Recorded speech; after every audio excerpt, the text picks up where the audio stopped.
Should the United States take military action in Syria? As is so often the case with these kind of complex questions, I suspect the answer has at least as much to do with the one answering it as the problem or the question they are trying to answer.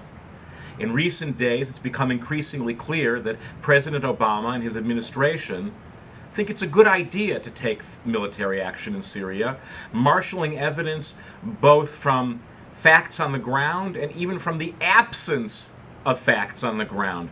The Arab League doesn't expressly say we shouldn't, and that to them means we should. On the other hand, there are other segments of the government and politicians and certainly the body politic think it's a terrible idea to get involved militarily in Syria. And once again, they too harvest the facts and figures that they want. It seems to me that the real question here is not yes or no, should we or shouldn't we, but for both camps to be very clear about what motivates their decision. And as is so often the case, it's not simply a matter of what facts they can use, because each side has facts that they can marshal to support their cause. It has to do with what their hopes are long term. So, for example, are the goals the short-term saving of lives, in which case there's every reason to believe that military intervention is a good idea? Or is it the long-term saving of lives, in which case it may be a terrible idea, because in saving a few lives now, we may unleash a torrent of death for a whole variety of other and more complex reasons down the road.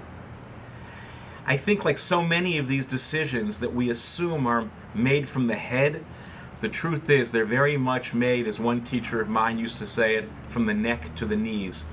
They are gut responses, and too often we use facts and figures to cover what's really going on in our gut.